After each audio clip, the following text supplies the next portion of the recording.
जय श्री कृष्णा दोस्तों आज हम अपने लेक्चर 2 की तरफ आगे बढ़ रहे हैं कंपनी लॉ में। आज समझेंगे कि कंपनी जो एक्ट 2013 हमें पढ़ना है या जो अभी प्रेजेंटली जो कंपनीज एक्ट 2013 है वो एप्लीकेबल है, उससे पहले क्या था। दोस्तों उससे पहले कंपनीज एक्ट 1956 हुआ करती थी, बट उसमें टाइम टू टाइम चीज़ें अमेंड होती चली गई, अपडेट होती चली गई, लेकिन एक टाइम ऐसा आया जब ज़रूरत पड़ी नहीं यार कंप्लीट तरीके से लॉ को बदल देते हैं। तो उन्होंने क्या किया, कंपनीज एक्ट 2013 बिल्कुल एक नया लॉ इनेक्ट कर दिया। नया लॉ आ गया जो पार्लियामेंट से पास होकर आया। और एक्ट कैसे बनता है या लॉ कैसे बनता है, हर लॉ अपने आप में एक एक्ट है। और वो एक्ट कैसे बना वो मैं पहले पिछले वीडियो में बता चुका हूँ, फिर से बता देता हूँ। कोई भी एक्ट बनने से पहले वो एक बिल होता है, वो एक सिंपल पेपर होता है। उसको लोकसभा में, राज्यसभा से में पास किया जाता है, जो डिफरेंट पॉलिटिकल पार्टीज होती हैं। उसके बाद फिर उस पर प्रेसिडेंट के साइन होते हैं, उसके बाद वो एक्ट बन जाता है। तो दोस्तों अब जैसे कि आपको बैकग्राउंड मिल गया है कि कंपनीज एक्ट 1956 हुआ करती थी, जो कि अब कन्वर्ट होके या नया कंपनीज एक्ट हमें मिल चुका है, वो है कंपनीज एक्ट 2013। लेकिन दोनों ही एक्ट में जो कंपनी की जो कैरेक्टरिस्टिक्स थी वो बिल्कुल सेम थी। मतलब कंपनी की क्या कैरेक्टरिस्टिक्स होती है, उसकी विशेषताएं क्या हैं, कैसे पता चलेगा, फिर क्यों हम कंपनी को बनाते हैं। बिजनेस करना है तो आओ भाई सारे मिलके एक साथ बैठ के कर लेते हैं बिजनेस, उसमें कंपनी बनाने की क्या ज़रूरत है। क्यों फालतू में हम अपने कंपनीज एक्ट के 2013 के प्रोविजंस को पढ़ें, उसकी कंप्लायंस को बढ़ाएं, और ये है क्या। तो दोस्तों अब हम देखने जा रहे हैं आज के लेक्चर में कि कंपनी की कैरेक्टरिस्टिक्स क्या होती हैं। तो जनरली कंपनी की कैरेक्टरिस्टिक्स क्या होती है कि भई ये इसका एक सेपरेट लीगल आइडेंटिटी होती है। मतलब इसकी जो पहचान होती है वो एक सेपरेट होती है, वो भी लीगल पहचान होती है। जैसे कि अगर मैं अपनी बात करूं तो मेरी पहचान क्या है कि भाई मेरी पहचान कैसे डिफ़ाइन होगा। मैं अपनी पहचान कहीं तो मैंने रजिस्ट्रेशन तो कराया नहीं है, या फिर कहीं मैंने अपने आप का भी रजिस्ट्रेशन कराया हुआ है। तो दोस्तों डिफरेंट काइंड ऑफ जो हमारे पास है आइडेंटिफिकेशन प्रूफ, चाहे आप वो आधार कार्ड बोल लीजिए, पहचान पत्र बोल लीजिए, वैसे ही उनकी भी एक सेपरेट लीगल आइडेंटिटी है। मतलब हम किसी कंपनी को जानते, शायद हम अगर टाटा की बात करें तो टाटा के कितने ऑनर हुए, आए और गए, लेकिन हम ऑनर्स को शायद भूल भी जाएं, याद रखें ना रखें, लेकिन टाटा कंपनी हमें याद है, रिलायंस याद है। तो ऐसे करके जैसे एप्पल कंपनी है, मतलब इन लोगों की एक सेपरेट लीगल आइडेंटिटी है। कंपनी को भी हम जानते हैं तो कंपनी की भी एक लीगल आइडेंटिटी है। और क्या हो सकता है, इनकॉर्पोरेट एसोसिएशन। सेकंड कैरेक्टरिस्टिक्स क्या है इसकी, इनकॉर्पोरेट एसोसिएशन। मतलब ये लोग रजिस्टर्ड होते हैं, कहीं ना कहीं इनको रजिस्ट्रेशन करना होता है। किनको, कंपनी को। कंपनी एक इनकॉर्पोरेट एसोसिएशन है, कंपनी एक रजिस्टर्ड पर्सन है, रजिस्टर्ड एंटिटी है, इनकी रजिस्ट्रेशन बहुत ज़रूरी है। तो सवाल ये उठता है कि दोस्तों रजिस्ट्रेशन कहाँ कराएं। तो हमारे पास कंपनीज एक्ट 2013 है, तो रजिस्ट्रेशन 2013 के अकॉर्डिंग ही होगा। तो सेकेंड इसकी कैरेक्टरिस्टिक्स थी इनकॉर्पोरेट एसोसिएशन। थर्ड है artificial person. Artificial person means कि इसमें जान नहीं है, उसकी आत्मा नहीं है, लेकिन फिर भी ये पर्सन है। जैसे हम लोग हैं, इंडिविजुअल हैं, हम जैसे बोल पा रहे हैं, हम जैसे बात कर पा रहे हैं, दोस्तों से मिलते हैं, शायद कंपनी ये सब नहीं कर देगी, कंपनी नहीं कर सकती, लेकिन कंपनी भी एक पर्सन है, आर्टिफिशियल पर्सन है। कई बार आप देखते हैं कि जो एक वीडियोज़ बनती है या फिर मूवीज़ में कई सारे ऐसे सीन होते हैं जिसमें वो आर्टिफिशियली दिखाया जाता है, वो होते नहीं है एक्चुअल में वो घोड़े हाथी होते नहीं है, लेकिन उनको विजुअल इफ़ेक्ट्स से दिखाया जाता है आर्टिफिशियली। तो वैसे ही कंपनी की भी एक आर्टिफिशियल एक पर्सन है, उसको भी एक पर्सन बना दिया। अगर आपको कोई पूछ दे कि भाई या कोई बताए या कि कंपनी है क्या, तो कंपनी भी एक पर्सन है वो, बट वो पर्सन आर्टिफिशियल है, जो कहीं दिखेगा नहीं आपको कि भाई ये जो बंदा खड़ा है वो कंपनी है। तो ये इसे हम बोलते हैं आर्टिफिशियल पर्सन। और नेक्स्ट कैरेक्टरिस्टिक्स है लिमिटेड लायबिलिटी। लिमिटेड लायबिलिटी क्या होती है दोस्तों, जैसे अगर आपने किसी से उधार लिए तो आपको पैसा देना है, इट मीन्स कि आपके ऊपर लायबिलिटी है जो आप चुकाएंगे। तो ऐसे ही कंपनी की भी एक लायबिलिटी होती है। कंपनी ने जो कॉन्ट्रैक्ट किए हैं सिर्फ कंपनी उसी के लिए ही लायबल है। कंपनी अगर मान लो कि कंपनी ने कॉन्ट्रैक्ट किया, ABC लिमिटेड ने मान लेते हैं राम लिमिटेड के साथ कोई कॉन्ट्रैक्ट किया, अगर ABC लिमिटेड इसमें कोई डिफ़ॉल्ट कर देती है तो ABC लिमिटेड की लायबिलिटी होगी।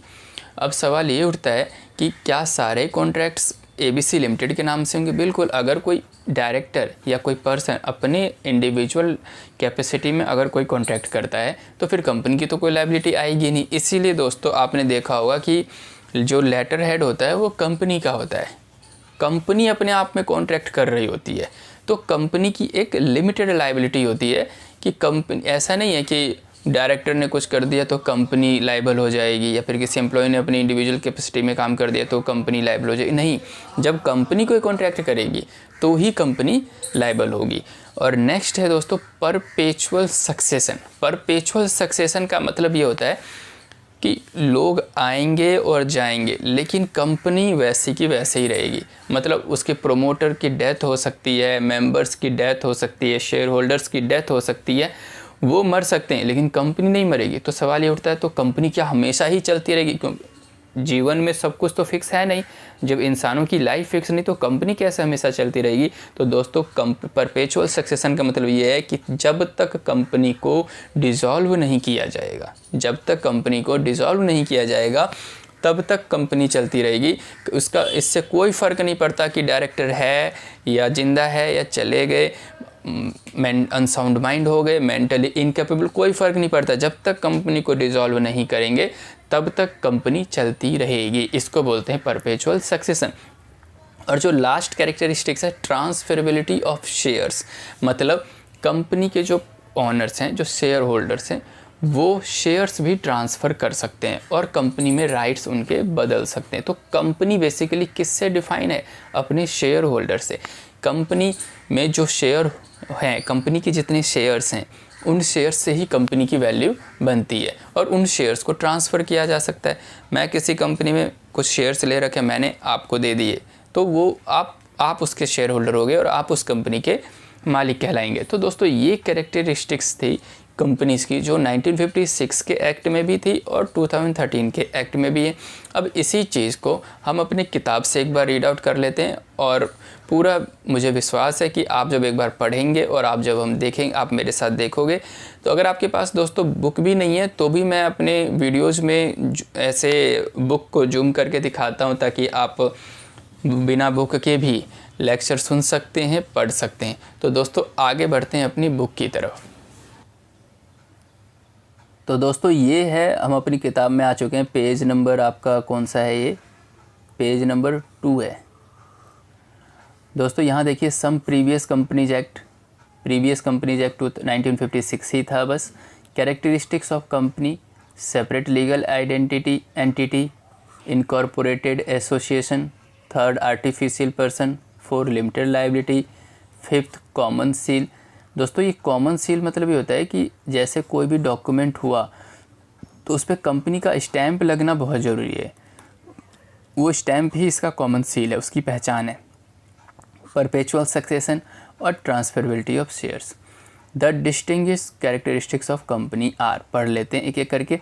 सेपरेट लीगल आइडेंटिटी, जैसा कि मैं एक्सप्लेन कर चुका हूँ, फिर भी यहाँ से पढ़ते हैं। It means a company have a separate legal entity from its member, मतलब इसके जो मेंबर हैं उससे कोई लेना देना नहीं, वो मेंबर अलग होंगे और जो कंपनी है उसकी एक अलग पहचान होगी। मेंबर की पहचान अलग है और कंपनी की पहचान अलग है। इसी को क्या बोलते हैं? Separate legal identity. मतलब शेयर होल्डर से कोई लेना देना नहीं, इसकी पहचान की बात करें तो। It have all legal rights, इसके पास पूरे लीगल राइट है, ये किसी के ऊपर केस कर सकती है या कोई इसके ऊपर भी केस कर सकते हैं। Which is separate and members of a company are not liable for it, और कंपनी के मेंबर जो हैं वो इसके लिए लाइबल नहीं है। In case of any contract of company, company name is used and company binds the company not its member. अगर कोई कॉन्ट्रैक्ट कंपनी करती है तो कंपनी उसके लिए लाइबल है, ना कि उसके मेंबर। ऐसे ही अगर कंपनी की कोई प्रॉपर्टी है, असेट है, लाइबिलिटी है, वो सिर्फ कंपनी को ही बिलोंग करती है, ना कि उसके मेंबर को। Even members are not liable to the डेब्ट of the company and the liability of members are limited. मतलब जो मेंबर्स हैं कंपनी के, वो उनकी कोई जिम्मेदारी नहीं है कंपनी के लाइबिलिटी को पे करने की, क्योंकि उनकी मेंबर्स की जो लाइबिलिटी है वो काफ़ी लिमिटेड है। इसीलिए तो लोग कंपनी बनाते हैं कि अगर कोई फ्रॉड भी कर लेंगे तो भाई कंपनी संभाले, मेरे पर्सनल के ऊपर तो कोई परेशानी नहीं होगी। The principle of separate legal entity of the company judicially recognized by House of Lords in 1867 in case of Oaks versus Turquand and Harding. मतलब 1867 बिफोर इंडिपेंडेंस की बात हो रही है, उस टाइम एक केस से डिसाइड हुआ कि कंपनी की एक सेपरेट लीगल आइडेंटिटी होती है। जैसे कि एक एग्जांपल समझ लेते हैं, Ashish and company is totally different from आशीष।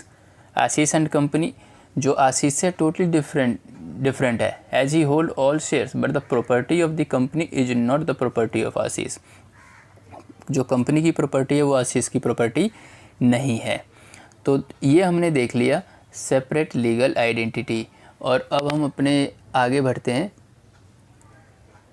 और इसको मैं जूम कर देता हूँ। दोस्तों नेक्स्ट पेज पे है इनकॉर्पोरेटेड एसोसिएशन। जैसे कि ये इनका रजिस्ट्रेशन बहुत ज़रूरी है, तो ये बात यहाँ लिखी गई है, company is a incorporated association of person and it formed by registration under various companies act either 2013 और प्रीवियस कंपनीज एक्ट। 2013 तो अभी प्रेजेंट वाला है ही, प्रीवियस वाला कौन सा है 1956, या तो उसमें कोई रजिस्टर्ड है। For forming public company at least 7% required. अगर आप पब्लिक कंपनी क्रिएट करना चाहते हैं तो 7% की ज़रूरत है, और अगर आप प्राइवेट कंपनी करना चाहते हैं तो 2% की ज़रूरत है।